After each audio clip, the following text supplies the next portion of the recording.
Okay, let's talk about Elon Musk. To some people, he's a real-life superhero, saving the world one electric car and reusable rocket at a time.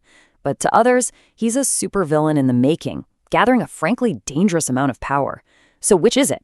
Today, we're going to unpack the story of the man who says he wants to save humanity, but might be doing it by taking control of its future.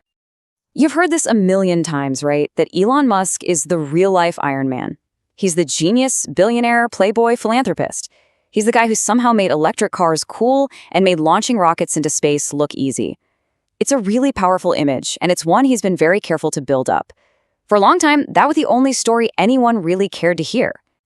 But, just like in any good comic book, there's always a darker side to the story. And the deeper you dig into Elon Musk, the more you realize that the line between hero and villain gets really, really blurry. And that blurry line is exactly what we're going to explore. To really understand the man, you have to go all the way back to the beginning. See, his journey wasn't really fueled by some grand inspiration. It was fueled by a desperate, constant need to escape. And it all starts with the words he heard over and over again from his own father. I mean, just imagine hearing this as a kid, not from some bully on the playground, but from your own dad. According to his biography, he was getting bullied at school, and then he'd come home and get absolutely no comfort at all. And this is a guy who was clearly a child prodigy, reportedly acing every single question in class. But this was the message that was just drilled into his head, day in and day out. Weak, stupid, loser. These words were basically the soundtrack to his childhood. And so his entire life became this series of escapes, a relentless, almost frantic drive to prove those words were dead wrong. And you can see it right here. His whole path was just one calculated escape after another. At 12, he escapes into the world of computers, making and selling a video game. At 17, he escapes South Africa for Canada. Then he escapes Canada for the US and an Ivy League school. Every single move was a step away from that past and a step towards a world where his brain would be rewarded, not torn down. And wow, did the rewards come fast. His first company, Zip2, was basically an early version of Google Maps, and he and his brother sold it for a fortune. Then came PayPal, which completely changed how we send money around the world. So what do you do when you're 30 years old and walk away with $165 million? Buy an island? Retire? Yeah, not Elon Musk. Because for him, all that cash, that wasn't the goal. It was just the fuel. The fuel for his real dreams. These moonshot ideas he'd been kicking around for years. SpaceX and Tesla. He dumped about half of his entire fortune into these two wildly risky companies. But then came 2008. And that dream, it turned into a total, full-blown nightmare. SpaceX had already seen 3 of its rockets blow up. They had just enough money left for one last shot. And at the exact same time, Tesla was just burning through cash and was literally weeks away from going bankrupt. Both of his life's dreams were about to crash and burn. And then, just when it all looked hopeless, a miracle happened. With only one launch left before SpaceX went completely bankrupt, NASA decided to take a huge gamble. They were impressed by the company's sheer persistence, and they awarded them a massive $1.6 billion contract. Just like that, SpaceX was saved. And as if that wasn't enough drama for 1 week, in that very same week, Tesla managed to secure a desperate last-minute investment that kept the lights on. It was just an unbelievable turnaround. And get this all went down the same year the first Iron Man movie came out. The real-life version had just survived his own near-death experience.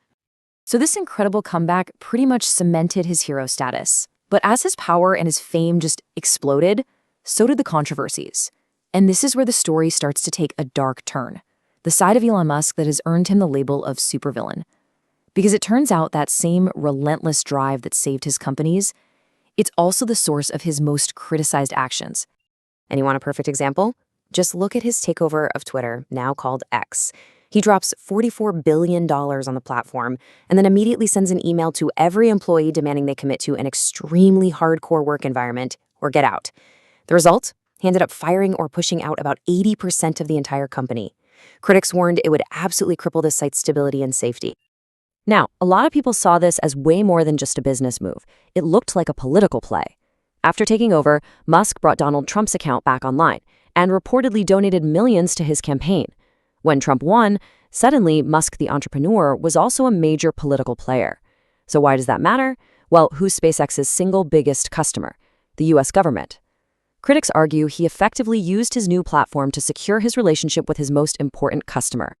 And this is where things get a little scary. This mix of business and politics brings up some really big questions about the future. A future that's being shaped by what you might call Musk's three most ambitious and maybe most controversial plans. Let's just look at the big three, his trifecta of ambition. First up, Neuralink, his project to merge human brains with computers. Then you've got Starlink, his mission to control the world's internet from space. And finally, artificial intelligence, the very thing he has publicly called our species' single greatest threat. Okay, so Neuralink, the idea of helping paralyzed people walk again, I mean, that's amazing, right? But there's a really dark side to how they're getting there. The source material we're looking at cites reports that estimate over 1,500 animals, monkeys, pigs, sheep, have died in their aggressive experiments since 2017, allegedly suffering just horrific side effects. Then there's Starlink. On one hand, it's providing life-saving internet to war zones and remote places. That's incredible. But it also puts a scary amount of power into one person's hands. During the war in Ukraine, reports came out that Musk personally decided to restrict internet access for the Ukrainian military in certain areas, which directly affected their ability to fight back. And it raises this huge question. Should one CEO have an off switch for a country's wartime communications? And that brings us to maybe the biggest, most glaring contradiction of them all, AI. Musk has been screaming from the rooftops for years that AI could lead to the end of humanity. So what's he doing? He's at the absolute forefront of building it. Is he warning us about a fire while he's busy selling matches and gasoline? This is what his critics point to as the ultimate hypocrisy. So when you actually step back and look at the whole picture, like this chart shows, it's just staggering. A single person has huge influence or direct control over our social media, our internet, the future of our cars, our access to space, and even our politics. All the pieces are connected. Which brings us right back to where we started. Hero or villain? Maybe the answer is he's a bit of both. Or maybe the real question we should be asking is this. In a world with so many huge problems, is it terrifying that a single person, shaped by a desperate need to escape his own past, now holds so much of our future in his hands?